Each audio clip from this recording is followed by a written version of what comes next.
Buenas tardes, bienvenidos a todos los hermanos que se acercan a esta ventana del Seminario de las Piedras al Reino del Mesías, donde estamos abordando y abordaremos diferentes puntos interesantes en los cuales es el periodo intertestamentario, que no está en el canon bíblico, pero sí que es un periodo histórico que arroja mucha luz de introducirnos en la vida y los tiempos de Jesús el Mesías.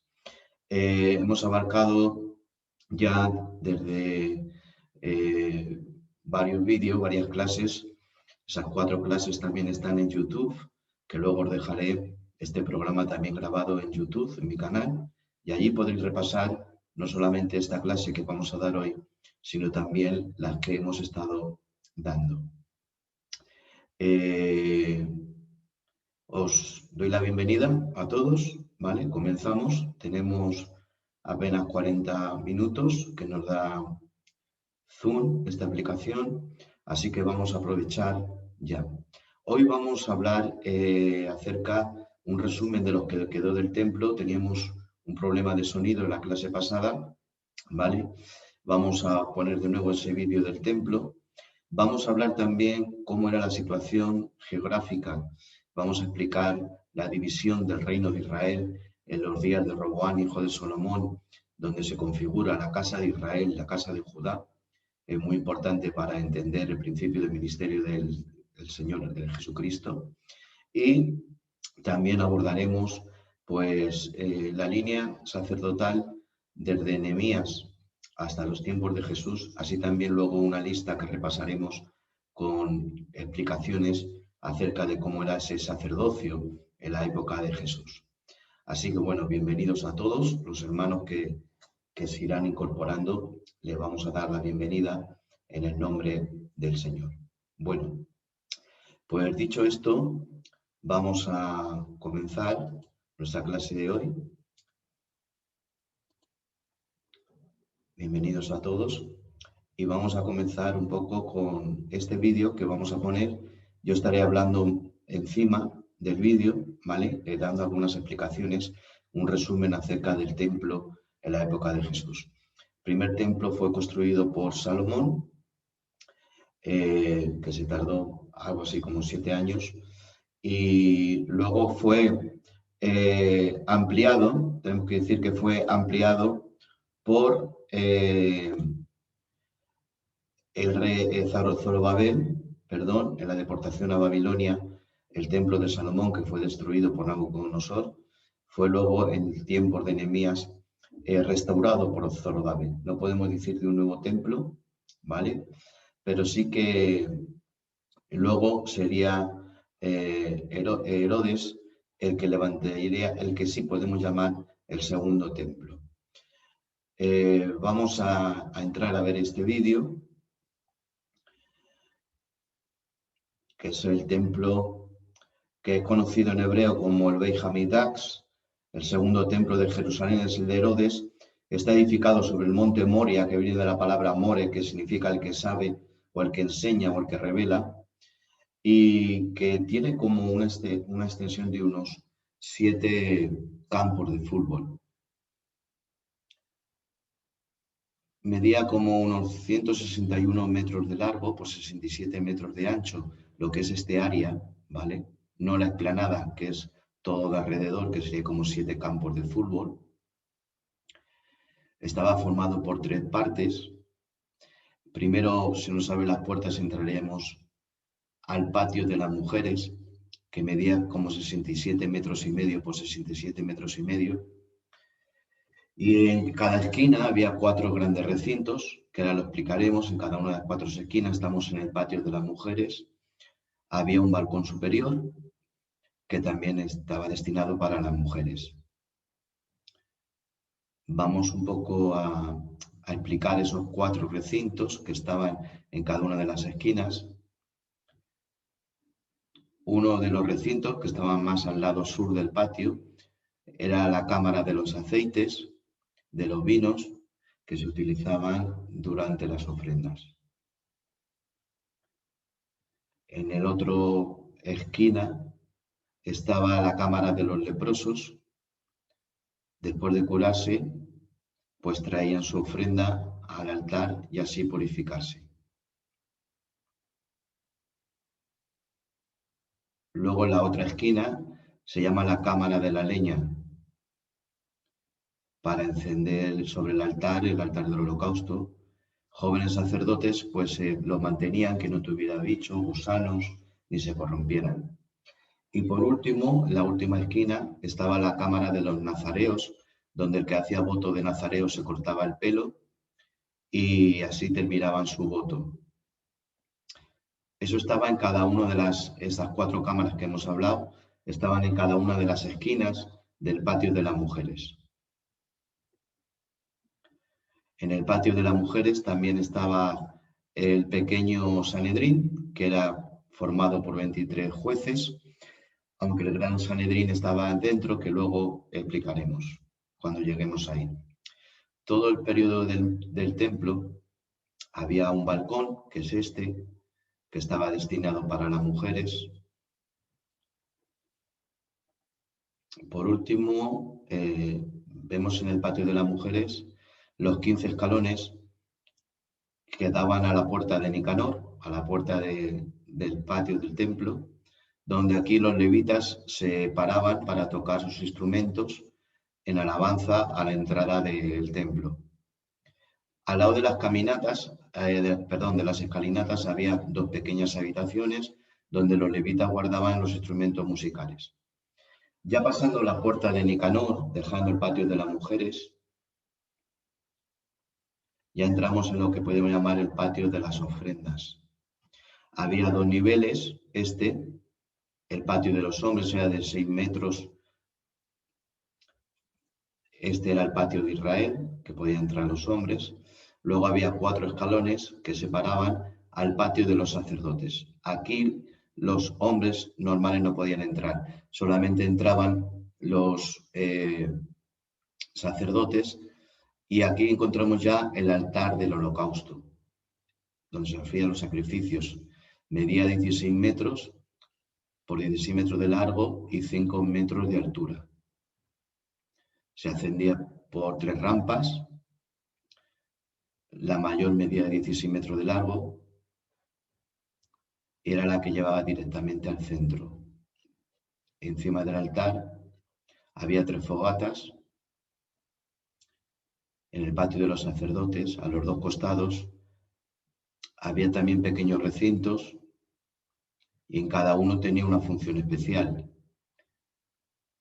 La cámara del lavado, la cámara de las pieles y la cámara de la sal, que era donde se purificaba los intestinos, los cueros de los animales que se sacrificaban. Y del otro lado vemos el Bit Bambahai, que se llama en hebreo, el lugar donde se ataba a los animales, que había ganchos, mensas y columnas, donde allí se trabajaban y se preparaban a los animales para el holocausto. Luego ya detrás de la puerta de Nicanor había 2 recintos más. Detrás estaba la cámara de los tejedores, donde se construían los sastres, la ropa de los sacerdotes. Y al otro lado era donde se horneaban la cámara de las tortas, o masot, que se llama en hebreo, donde se hacían varias ofrendas, ¿no? Entre el altar y el portón principal del templo encontramos el lavacro. Era como una fuente de cobre donde los sacerdotes o kohanim se lavaban sus manos y pies ritualmente antes de comenzar el servicio del templo. En la parte del sur también había 3 portones que vamos a pasar a definir: el Sar Hadelek, el portón del combustible; el del medio, el Sahab el Joró, portón de animales primogénitos, de los animales primogénitos; y el Sar o puerta de Hamaim o el puerta del agua, y que aquí arriba había un baño ritual, un mikveh, baño ritual para el sumo sacerdote. Luego también en el lado norte hay 3 portones. El primero se llama Sar Arizot o portón de la chispa. El del medio, Sar al-Korban, la puerta de las ofrendas. Y por ahí entraban los animales que se ofrecían sobre el altar. El tercero, Sar Hamoket, o la puerta del hogar. Completaba los 7 portones, el Sar Nicanor o puerta de Nicanor, que dividía el patio de mujeres al patio de los sacerdotes. Y luego en la parte norte, 2 construcciones importantes. Una de ellas, la más cercana al centro del templo, Liscat Agacid, el gran Sanedrín que os he dicho, donde están los 71 jueces del Sanedrín, el Supremo Tribunal, donde se reunía el Sanedrín. La otra construcción con una cúpula arriba, el Beit Hamoket, casa del hogar. Este recinto estaba fuera del recinto del templo, el techo era de una cúpula, en el interior había 4 habitaciones. Una era la cámara del horneado de los 12 panes de la preposición o sagrados, que iban encima de la mesa de oro. Luego esta era la cámara de los corderos, donde ahí se revisaban que los corderos eran sin defecto, conforme a la ley, y no tuvieran ningún defecto. Aquí se examinaban. Y luego la cámara de las piedras, donde los macabeos guardaron las piedras del altar que se profanó en su momento por los griegos. Ahí se guardaban. Y al final la cámara de la hoguera. Y en esa habitación se bajaba un recinto donde estaba el baño ritual de los sacerdotes, se purificaban antes de entrar a sus trabajos. Ahora ya vamos a centrarnos en el edificio central, que se llamaba Lulán en hebreo. Las medidas eran 50 metros de ancho, 50 de largo y 50 metros de alto, como un edificio de unos 7 pisos de altura. Delante del portón, que medía 10 metros de ancho por 20 de alto, había 12 escalones. En el interior estaba el edificio recubierto totalmente de oro, que estaba el lugar santos y el lugar santísimo.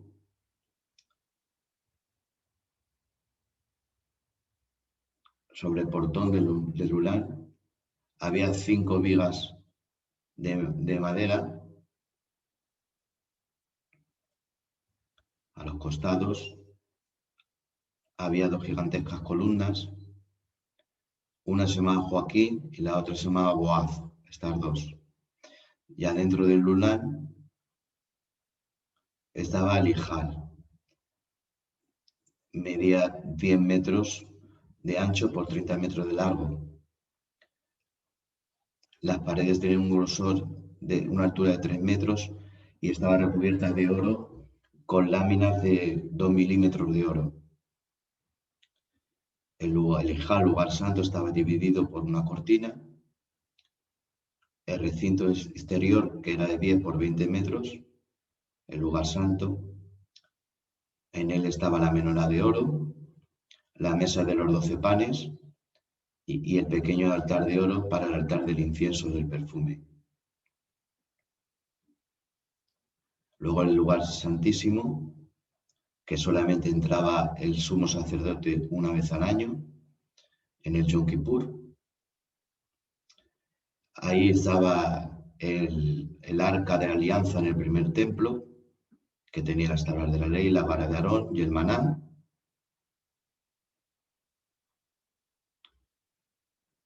Y bueno, este ha sido un pequeño resumen, no muy detallado, pero para que tengáis una idea del templo en la época de Jesús.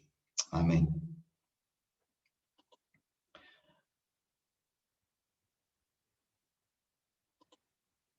Bueno, pues entonces, ya dicho esto, proseguimos, ¿de acuerdo?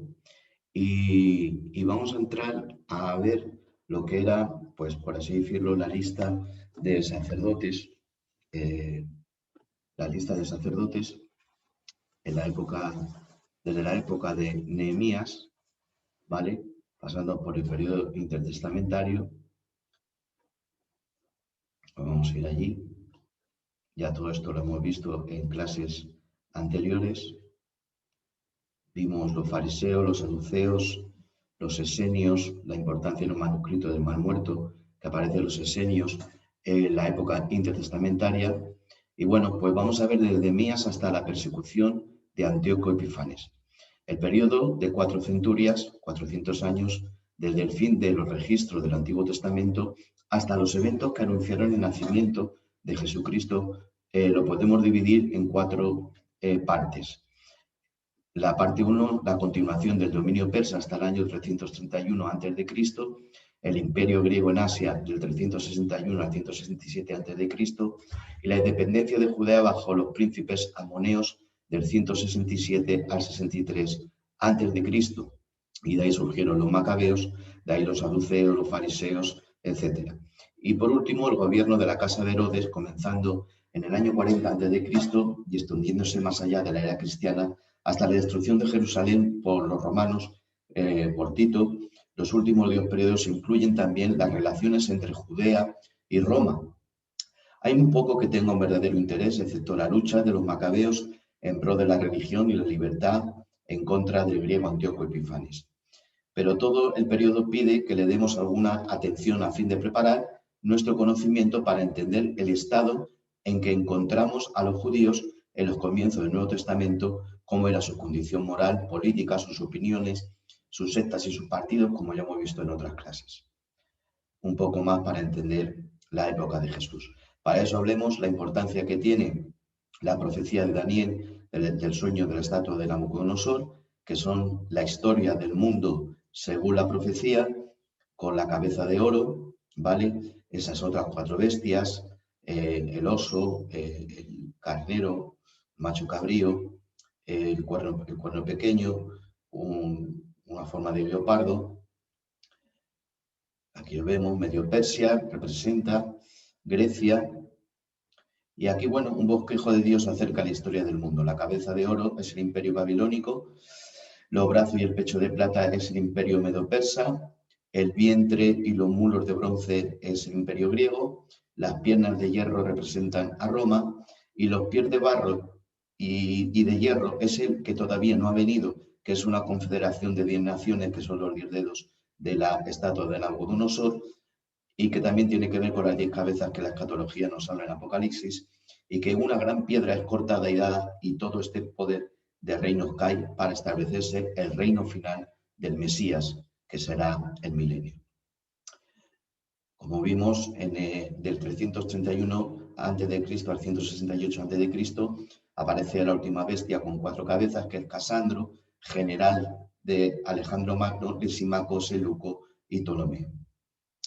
La importancia del periodo intertestamentario es preparar nuestra mente para entender el estado en que encontramos a los judíos en los comienzos del Nuevo Testamento. Los 2 primeros periodos forman un vacío en la historia de los judíos. Los sumos sacerdotes desde el tiempo de Nehemías hasta el fin del imperio, bajo Darío Cadomano, fueron Eliasib, Joaida, Jonatán o Johanán y Jadúa, Nehemías 12:22. Eliasib, el sumo sacerdote en el tiempo de Esdras y Nehemías, fue sucedido por su hijo Joaida y este a la vez por su hijo Johanán o Juan, cuyo tiempo las cabezas de la tribu de Leví fueron registradas en las crónicas de Judá. Hasta aquí el sacerdocio se va sucediendo, como es legítimo según la Torá, por el orden anómico. El sumo sacerdocio de Johanán, que duró 32 años principalmente en el largo periodo de Artajerjes II, de 405 al 359 a.C., fue manchado por el primero de aquellos asesinatos que después trajeron anarquía al Estado. Su hermano Josué, o Yeshua, de quien se sospechaba que aspiraba al sumo sacerdocio, confiado a favor de Bajosés, el sátrapa persa, fue asesinado por Johanán en el templo. El sátrapa castigó el asesinato imponiendo una contribución de 50 siclos por cada cordero ofrecido en sacrificio y contaminó el templo en su presencia. Pero aún al hacerlas, el persa enseña a los judíos la muy necesaria lección que después reforzada por una autoridad más alta. No hay más puro, dijo, que el cadáver de aquel a quien habéis matado en el templo. Este crimen que habéis hecho constituye el único evento memorable en los anales de Judea desde el gobierno de Nehemías hasta la conquista macedónica. Si efectuamos una narración dudosa de que el pasado fue castigado y algunos judíos llevados cautivos a Babilonia por su alegada participación en la revuelta de los sidonios bajo Artajerjes Oco. Jadúa, el hijo, sucesor de Jonatán, es el último de los sumos sacerdotes mencionados en el Antiguo Testamento. O sea, Jadúa va a ser el último sacerdote que viene de Aarón y es mencionado en el Antiguo Testamento, que se corta en el periodo de Nehemías. Y en verdad su nombre es el último que aparece en el Antiguo Testamento, con la dudosa excepción de unos cuantos en las genealogías fijadas en crónicas. Su inserción en el libro de Nehemías es un guía en cuanto al tiempo en que el canon del Antiguo Testamento quedó definitivamente cerrado. Eusebio, el historiador, asigna 20 años al pontificado de Jadúa, quien fue sumo sacerdote bajo Darío Cadomano. Y después de la caída del imperio persa, Josefo nos da la romántica histórica de una entrevista entre Jadúa y Alejandro el Grande. Entre tanto que se encontraba poniendo sitio a Tiro, Alejandro mandó pedir la sumisión a los judíos, quienes contestaron que ellos eran fieles y vasallos de Darío. Después de tomar Gaza, Alejandro marchó contra Jerusalén y Jadúa.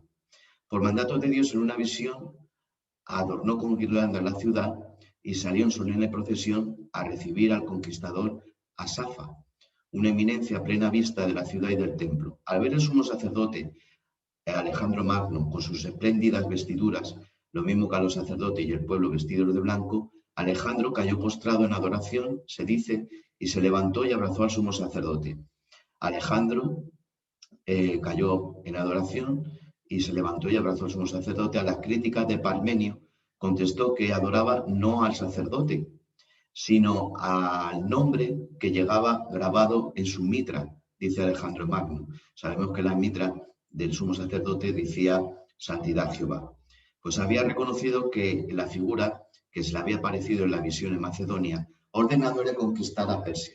Entrando en Jerusalén, ofreció sacrificios y le fueron mostradas las profecías de Daniel relacionadas con él mismo. Se cuenta la historia, a Alejandro Magno se le enseñaron las profecías de Daniel. Concedió pues Alejandro a los judíos no solamente en Judea, sino también en Media y en Babilonia, el libre ejercicio de sus propias leyes, eximiéndole de pagar ningún tributo durante el año sabático. Ahí ya hemos hablado de la estatua de Nabucodonosor varias veces. Hemos explicado, bueno, aquí está el imperio babilónico. Luego el imperio medo-persa. Aquí está, en azul, perdón, en gris.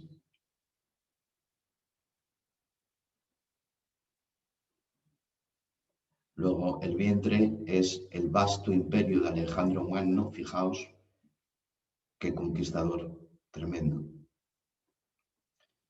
Luego las piernas, que es el imperio romano. Y por último, pues aquella alianza de 10 naciones de globalización, que es un nuevo orden mundial que ha de venir. Y al final la piedra no cortada con mano, que nos habla del reino del Mesías y así el comienzo del reino del Mesías, el milenio. Bien, bueno, pues después de esto ya vamos a adentrarnos ahora en un tema importante en lo que nos queda de clase. Vamos a ver un poco antes cómo es geográficamente, mejor vamos a ver cómo es la división del reino en la época de Roboam, el hijo de Salomón. Es importante para adentrarnos en entender el ministerio de Jesús, la Judea de Jesús, entrar un poco a saber algo muy importante, ¿vale? Que a veces se nos pierde en la profecía. Es muy importante para nosotros Vamos a ver si puedo encontrar esto. Aquí.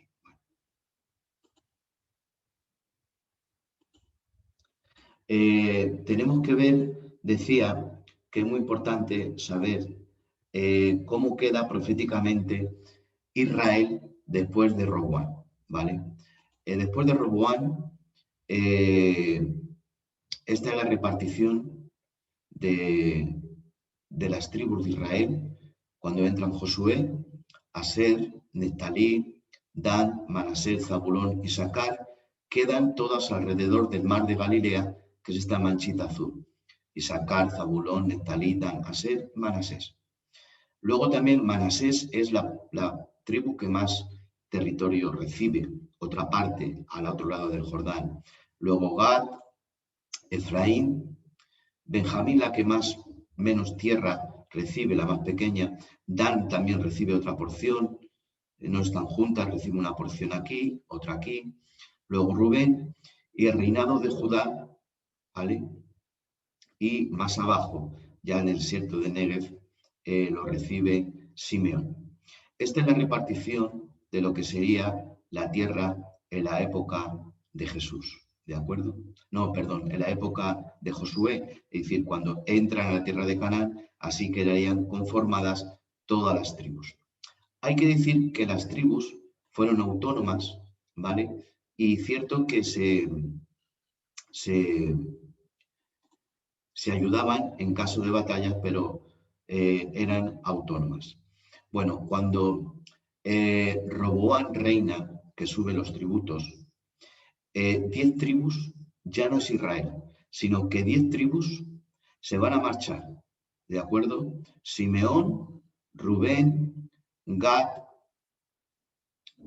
Dan, Efraín, Manasés, Isaacar, Zabulón, Neftalí, Aser. Todas estas 10 tribus se van a marchar desde, que es esta parte, la parte media que estoy apuntando, la parte media la llamaríamos Samaria, ¿vale? La época de Jesús se llama Samaria. Y luego las demás tribus quedan donde están. Y esto, aparte de Judá y la tribu de Leví, que no recibe tierra, veis que no hay tierra en Leví, porque ellos servían en el templo y esa es su heredad. Entonces, a partir de Roboam se va a quedar el reino de Judá, por un lado, y el reino de la casa de Israel también es llamada Efraín. Es decir, que esas 10 tribus que van a vivir en esta franja por encima de Judá y de Rubén, esta franja intermedia se llamará Samaria. Y todas aquí, en esta que os estoy apuntando con el puntero, se va a llamar la casa de Israel.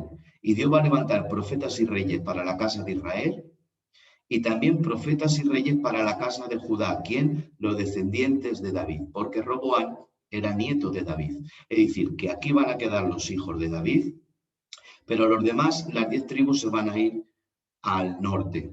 Y allí Dios levantará reyes y profetas para la casa de Israel y también reyes y profetas aparte para la casa de Judá. ¿De acuerdo? Entonces, a partir del reinado de Roboam, Israel ya no es uno, sino que son dos. La casa de Israel y la casa de Judá. Esto es muy importante, hermanos, para el estudio bíblico y entender, por supuesto, el Nuevo Testamento. Voy a pasar ya ahora a mostrar un mapa ya en la época de Jesús. Nos situamos en la época de Jesús.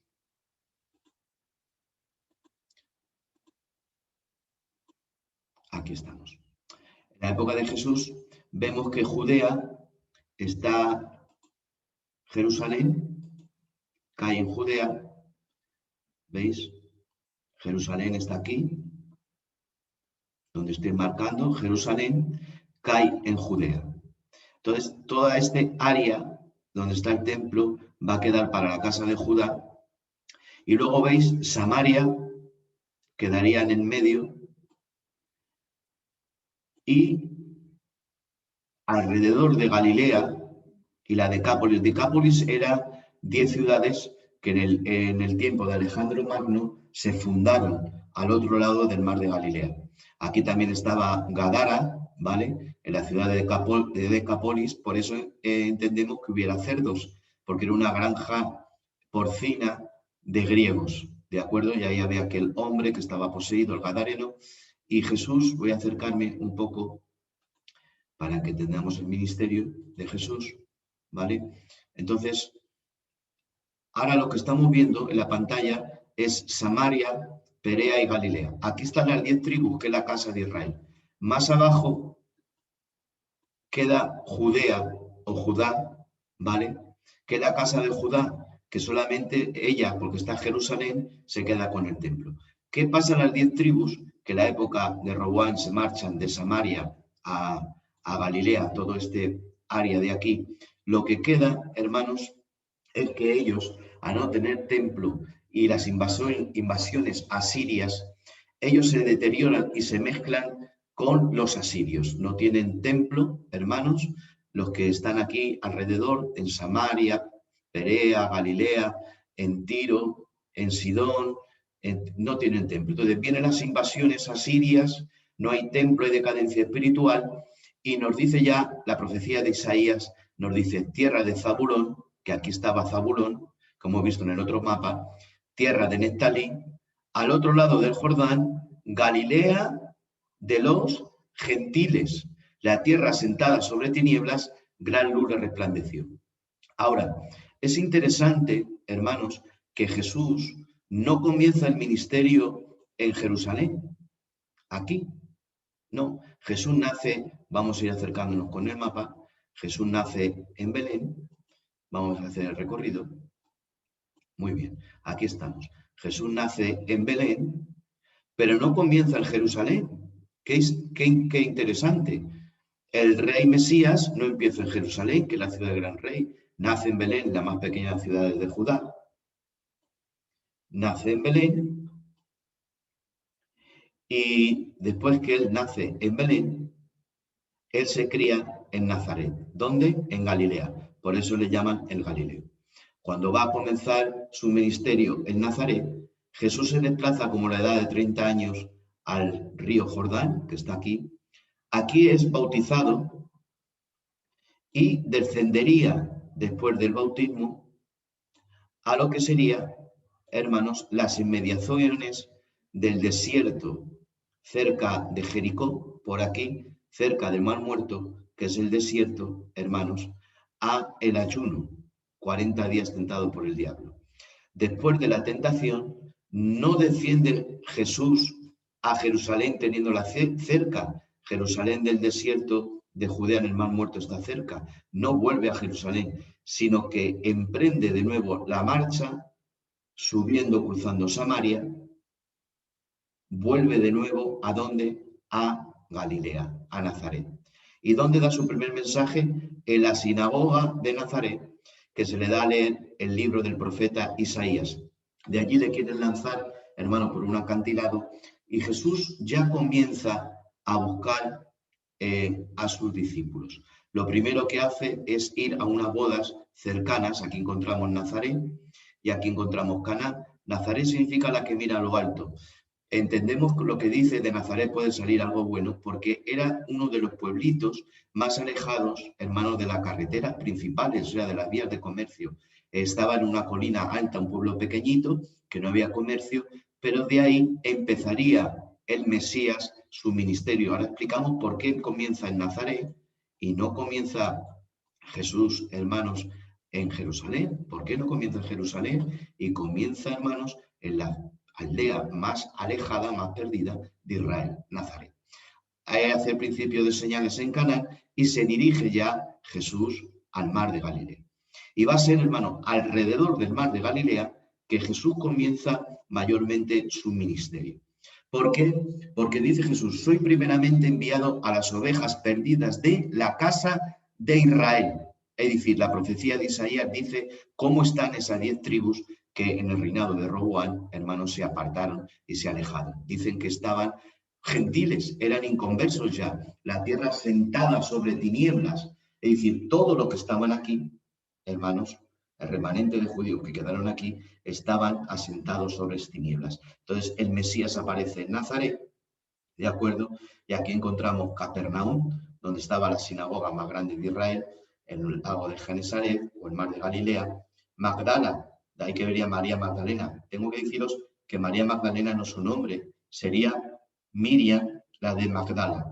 Magdala era una gran ciudad, mano empresarial, sobre todo de tintoreros, ¿vale? Luego estaba Bexaida, Corazín, Capernaum, y luego al otro lado ya estaba la Decápolis, que era Gadara, Dión, Ávila, Galá, Gergesea, Hipos, Gamala, también Bexaida, de donde era Pedro, ¿vale? El otro lado.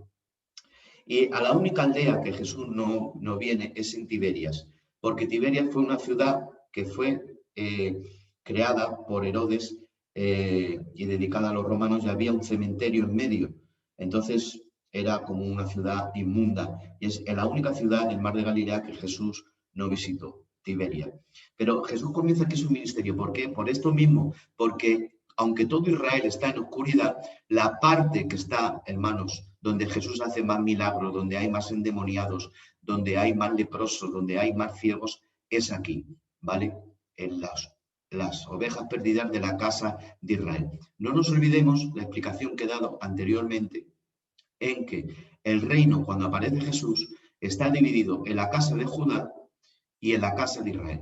Jesús primero va a la casa de Israel, pero luego también cuando Jesús desciende a Jerusalén, de acuerdo, cuando viene de Galilea de aquí, viaja sus viajes y era necesario pasar por Samaria. Por eso nos dice, y le era necesario pasar por Samaria, porque la autopista, por así decirlo, que andaban a pie, la vía de caminantes para ir a Jerusalén desde Galilea, hermanos, era necesario pasar por Samaria. Entonces Jesús centra su ministerio en el área de más tinieblas y más pecado que hay, porque la casa de Israel es la que más perdida estaba.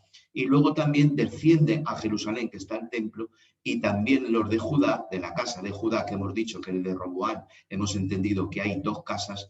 Aquí también Jesús, hermanos, les predica, porque también están perdidos, y también les predica en el templo. La parábola del hijo pródigo, aunque devocionalmente los predicadores lo predicamos, y yo también lo predico, hermano, devocionalmente está bien predicarlo para la gente que se aparta, las familias que se apartan, pero el literal de Jesús, la enseñanza literal de Jesús, la casa de Judá y la casa de Israel son los dos hijos de la historia del hijo pródigo. La casa de Israel es el hijo que se marcha y pide los bienes, como las 10 tribus se marcharon, y vivió perdidamente. Y la parábola Jesús dice que el hijo deseaba comerse las algarrobas que caían, que comían los cerdos, ¿vale? Y interesante que la única área que estoy marcando aquí que hubiera cerdos es en esa región donde se asentó la casa de Israel, las 10 tribus que se fueron con Roboán, que había cerdos. Y luego, hermanos, que Jesús comienza el ministerio, los de la casa de Judá, como sucede en el ministerio, es el hijo que queda en la casa, porque el templo está aquí en Jerusalén. La casa de Judá tienen la casa, que es el templo. Pero ¿qué pasa? Que es el hijo que se queda en la casa, pero no tiene relación con el padre. ¿Por qué? Porque practican un judaísmo no de historia bíblica. Dijimos que el judaísmo de Moisés, de David y de los profetas es hasta Babilonia. Y en Babilonia ya cesa la historia bíblica para empezar la historia del judaísmo. Eso ya lo vimos en otra clase, las tenéis en YouTube, ahí lo podréis examinar, la clase 2, clase 3, no recuerdo. Y el hijo que queda en la parábola de hijo pródigo, que dice, no me has dado ni un cabrito para sacrificarlo con mis amigos, y el padre, pero si todo lo que tengo es tuyo. Es decir, no había relación. Estos son los que quedan en Judá, que dicen que estos hombres que no saben la ley, es decir, los que viven en Judea, cuando ven a los galileos, que los 12 discípulos eran galileos, menos Judas, el Iscariote, hermanos, que era de Judea, Iscariote viene de la palabra Iscario. Is es hombre de Cariot. Cariot era un pueblo pequeñito de Judea, ¿vale? Entonces los demás eran todos los galileos. Y los de Judea, los de Judá, despreciaban a estos, que decían, esta gente que no sabe la ley, maldita es, son hombres de vulgo, ¿cómo pues tienen estas letras? Y los despreciaban. Por eso a Pedro, por el acento galileo, era hebreo, pero estaba más arameizado, es decir, sonaba más arameo. El hebreo que se hablaba sonaba más arameo en Galilea. Por eso descubrieron, tu manera de hablar te delata que has estado con Jesús, porque había una especie de acento a los que eran galileos. En fin, que en la casa de Judá y la casa de Israel. Luego ya nos dice, en el libro de Ezequiel, coge un palo, Ezequiel, y pon para la casa de Israel, que son las 10 tribus que se han marchado, y otro para la casa de Judá. Y los unirás en tu mano y dirás, ¿qué señal es esa que nos muestras cuando te pregunten los ancianos? Tú le dirás así, ya no se dirá más casa de Israel ni casa de Efraín, porque los dos serán una sola vara en mi mano. Y también Efesios 2 nos dice que en la cruz Jesús ha roto la pared que dividía a judíos y a gentiles, y ya no hay judío, ni gentil, ni hombre, ni mujer, porque todos somos uno en su mano. Entonces, los dos palos de la señal de Ezequiel, la cruz es un palo horizontal y otro vertical. Es decir, que en la cruz el Señor ha traído la paz. Pero primero Jesús viene a las ovejas perdidas de la casa de Israel, que están por aquí, y también a los de Judá. Como no lo reciben, hermanos, no todos le reciben, ¿vale? Luego Jesús, después de la resurrección, dijo, id por todo el mundo y predicar el evangelio a todas las criaturas. Me seréis testigos en Judea, en Samaria, ¿veis? Primero Judea, Samaria y hasta lo último de la tierra. Primero Judea, Samaria y hasta lo último de la tierra. Entonces, hermanos, ahora ya el ministerio está abierto para todos. Vamos a ver ya, para ir terminando,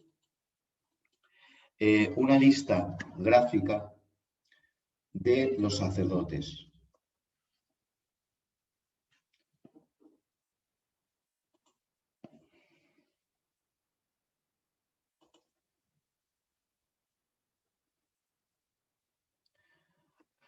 Aquí podemos ver que comienza con Aarón, Eleazar, Finés, Abisúa, Buki, Uzi, de la rama de Eleazar, Jeremías, Merayot, Amarías, Aitob, Sadoc, en la época de David, Aimaz, Azarías, Jeroboyarib, Joaida, Azayar, Urías, Azaría, Eliaquín, Salud, Equía, Azarías, Sería y Yosedec.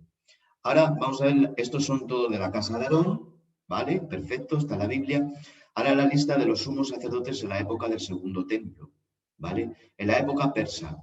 Ya hemos visto que el último sacerdocio, lo hemos hablado, en la época de Nehemías, terminó el último sacerdocio en el Antiguo Testamento, y ya en el comienzo del segundo templo, hermanos, en la época persa, hacia el año 520 a.C., es Josué, que es descendiente de Zorobabel, Joaquín, Eliasib, Joyaya, Yahanan, Josuá ben Joyada, Joadúa ben Johanán.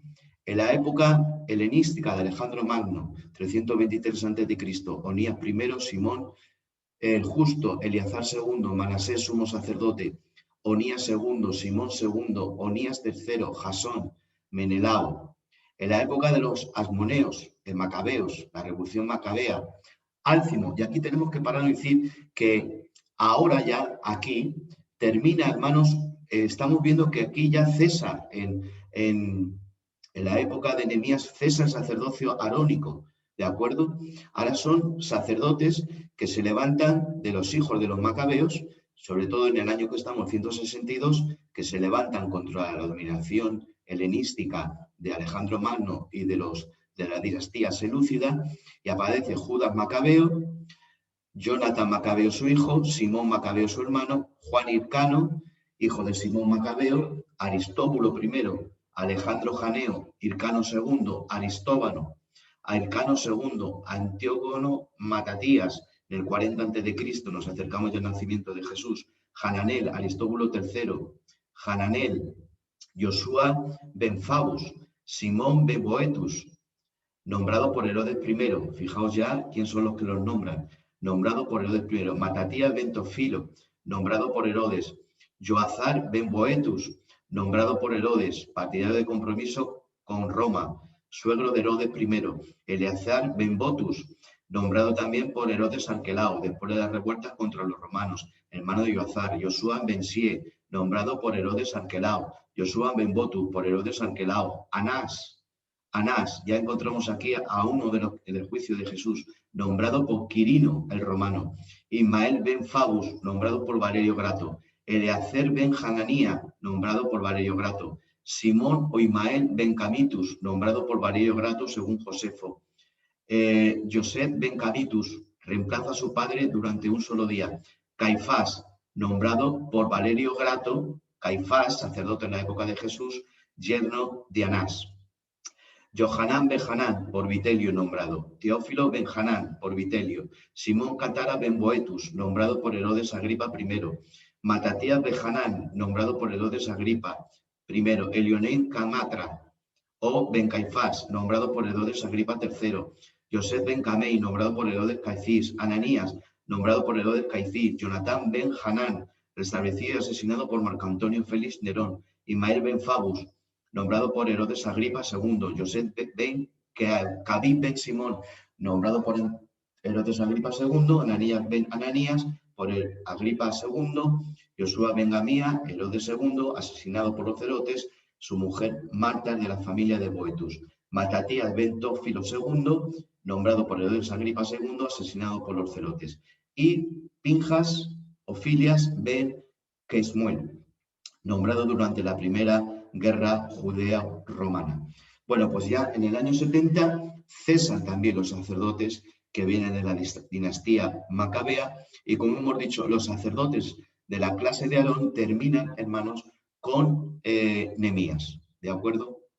Entonces, hemos estudiado en el día de hoy acerca de un resumen del templo, los sacerdotes hasta la época de Nehemías, los sacerdotes en la dominación persa, aquí la tenemos, sacerdotes en la dominación de Alejandro Magno, es Onías, Simón, Eleazar, Manasés, Onías II, Onías III, Jasón, Menelao. Luego ya la época de los macabeos, pues ellos mismos, Judas Macabeo, su hijo Jonatán, Simón Macabeo, Juan Hircano, Aristóbulo I, Alejandro Janeo, Hircano II, Aristóbulo II, Hircano II, Antíoco Matatías, Hananel y el famoso sacerdote Caifás, que aquí encontramos, fijaos qué interesante, que ningún sumo sacerdote realmente llamado por Dios, dice Hebreo, ninguno toma esta honra para sí, sino a quien Dios llama. Ningún sacerdote podía romperse las vestiduras. Aquí vemos que Caifás era un sacerdote puesto por los hombres, no por Dios, no venía del linaje de Aarón, sino venía de linaje hermano macabeo, supuestamente, y se rompen los vestidos. El sacerdote, según la ley levítica, no podría romperse los vestidos. Sin en cambio, vemos a Jesús, que es llevado al Calvario como un cordero para la expiación, y también, hermanos, como un sumo sacerdote, porque dice la Biblia que Jesús era sumo sacerdote no según Aarón, sino que era sumo sacerdote según el orden de Melquisedec, sin padre, sin madre, sin principio ni final de días. ¿Qué nos quiere referir? Está hablando de que el ministerio no lo recibió como el ministerio arónico, que era de padres a hijos, no, sino que en él empezó, pero en él no termina. En el sacerdocio de Aarón sí, porque muerto el sacerdote tenía que representarlo su hijo, ¿de acuerdo? Entonces, aquí nosotros encontramos que Jesús en su ministerio no fue puesto por ningún hombre y que él recibió el ministerio y como permanece para siempre, su sacerdocio es una vez y para siempre.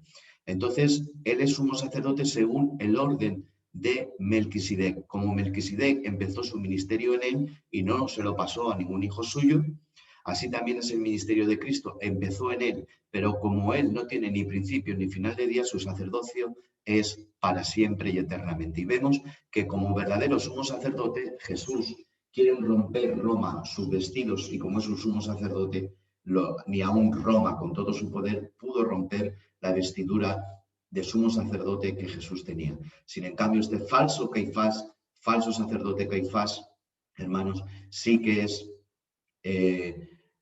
puesto por los hombres, y al ser puesto por los hombres puede romperse las vestiduras, y faltó gravemente lo que un sumo sacerdote podía hacer. Bueno, pues terminamos la clase de hoy, ¿vale?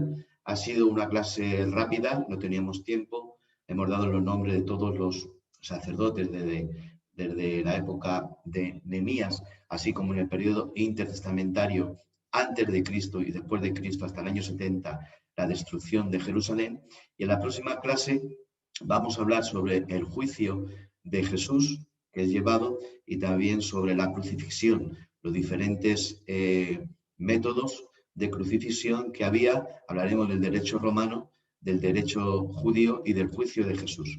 Esto será la próxima semana y así que, bueno, pues os emplazo para que la próxima semana os conectéis.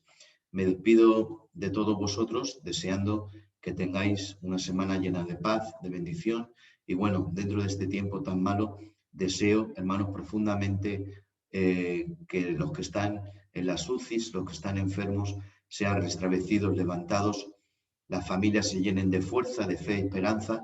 Desde aquí mando para todos una palabra de fuerza, de poder, de esperanza, que los hermanos sean levantados y que las familias sigamos siendo consoladas. Y seguimos, hermanos, con amor y cariño y transparencia, compartiendo la palabra del Señor con todos vosotros. Esto ahora quedará, hermanos, en Facebook. Pondré el link para que salte al canal de YouTube, donde allí tendréis también esta clase. Que Dios os bendiga, que tengáis un buen final de viernes y os espero, os emplazo la semana que viene. Shalom, bendición para todos.